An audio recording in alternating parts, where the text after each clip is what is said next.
Allez, bonsoir les gars, bienvenue pour une nouvelle vidéo de WIS Affiliate. J'espère que vous allez bien. Je vous fais cette vidéo en direct de Francfort. Je vous avoue que la semaine a été carton. Après toutes les aventures vécues la semaine dernière au French Rodon, que ce soit dans la compète communauté ou pour les semi-finals. Nous, on a une grosse semaine qui nous attend. Pourquoi? Parce qu'on l'attaque comme prévu. On vous l'avait annoncé le 27 mai, du coup avec le Murph. Logiquement, c'est quelque chose qui a dû animer votre box. On a fait pas mal de travail complémentaires après les WOD pour arriver à faire face à cet entraînement-là. Nous, on n'a pas peur de vous faire courir ni de vous faire faire de la gymnastique. Donc, éclatez-vous avec cet entraînement. Gardez l'échauffement le plus court possible.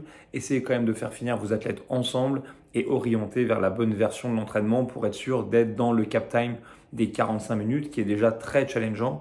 À nouveau, dans le plan de cours, vous trouverez toutes les indications nécessaires pour trouver le bon scénario. Et pour quelqu'un qui n'a encore jamais fait cet entraînement, partitionner les répétitions de gym me semble vraiment une bonne idée pour éviter d'aller trop loin dans l'intensité. Le lendemain, on repart directement avec un WOD extrait directement de CrossFit.com, une combinaison de shoulder press, de push press, de push jerk et de farmer carry.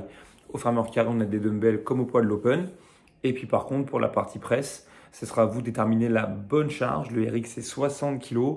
C'est vraiment la capacité à faire le travail au shoulder press, disons en 3 à 4 séries, qui doit déterminer votre capacité sur le reste. C'est aussi une super bonne opportunité de réviser les 3 mouvements de la famille des presses, qui sont les mouvements fondamentaux de la méthodologie CrossFit. Pensez bien verticalité, timing dans le push press. Et pensez bien véritablement un saut pour ouvrir les hanches et pousser avec les jambes. Dans le push jerk, parce que croyez-moi, les bras seront cramés. Un super WOD qui va aussi éclater le grip. Amusez-vous avec. Dans la foulée, on repartira du coup mercredi sur un bloc, cette fois-ci un couplet de gymnastique et de double under avec un time cap beaucoup plus restreint parce qu'on aura fait 2 jours avec plutôt du gros volume et des longues durées d'effort. Là aussi, amusez-vous, ça va taper les abdos. Vous retrouverez tout ce qu'il vous faut en termes de progression pour enseigner le double under et les toes to bar directement dans le plan de cours. Ensuite, on continue avec le début de semaine avec beaucoup de volume. On part sur un travail davantage technique en haltérophilie, cette fois-ci sur l'arraché, un mouvement qui est parfois redouté par les athlètes comme par les coachs. C'est la raison pour laquelle on s'inspire à nouveau de la programmation qui est fournie par Rob Lawson pendant quelques semaines sur CrossFit.com pour avoir véritablement le temps, après un bon échauffement, de travailler sur 20 minutes différentes combinaisons sur l'overhead squat. Soyez sûr que l'échauffement général sert bien à briser la parallèle correctement, à échauffer les épaules, leur capacité à les activer. Et rappelez-vous que votre œil doit être attentif là-dessus.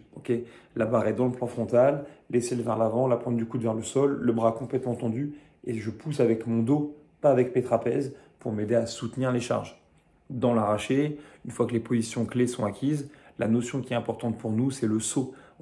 Sauter, ouvrir les hanches, serrer les fesses, pousser dans le sol pour générer de la vitesse sans avoir besoin d'utiliser l'action des bras. C'est ça qu'on recherche. Ça nous amène gentiment à la journée du vendredi. Donc une nouvelle fois, cette semaine, on aura vraiment brisé pas mal la parallèle, mais avec, on va dire, des poids qui seront très différents. Et donc là, cette fois-ci, on va faire 5 tours, à nouveau de 600 mètres de vélo et 8 back squats à 100 kg, donc une charge qui doit être autour de 60-70%. Votre coaching sera très focalisé sur le back squat. Veillez aux amplitudes, au bon setup pied en dessous des épaules et ensuite aller regarder l'exécution. Il faut vraiment qu'à partir de la série numéro 2, ça cogne très fort les athlètes et qu'ils se disent « Ok, je vais les faire, ces 8 répétitions, il n'est pas question de breaker, mais il va falloir que je reste concentré et que je pousse fort dans les quads et dans les fesses pour remonter. » Un point là-dessus, vous verrez en termes d'adaptation, pour rester sur cette idée de relever une charge qui est relativement lourde, on travaillera le box back squat pour les plus débutants, donc forcément avec une amplitude qui ira peut-être simplement à la parallèle et sans doute pas plus bas, mais pour s'habituer lorsqu'on est débutant à vraiment se stabiliser et pousser dans les jambes en serrant le ventre pour remonter, ce sera une très bonne option pour aujourd'hui.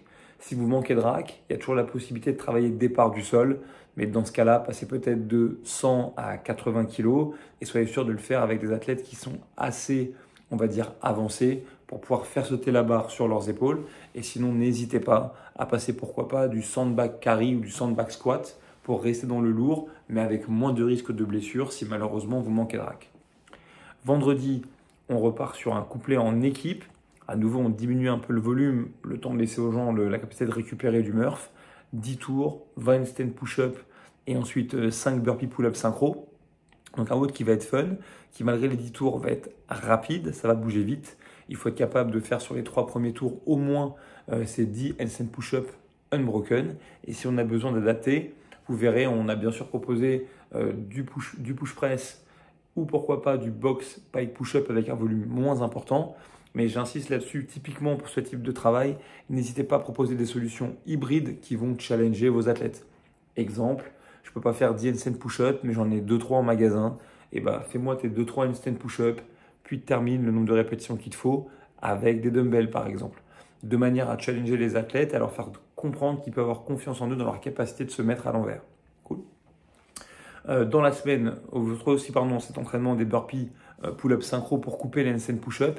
Juste en termes d'options un petit peu inhabituelles, vous verrez qu'on a remplacé le burpee pull-up par du step-up box jump, du step-up jumping pull-up pour les plus débutants. C'est à nouveau pour soulager un petit peu les triceps et puis aussi pour garder une stimulation et un jeu un petit peu différent, conserver ce côté synchro et donner aussi pourquoi pas l'opportunité à des gens qui sont scaled de faire l'entraînement du jour avec des RX parce que l'idée aussi c'est de mélanger les athlètes.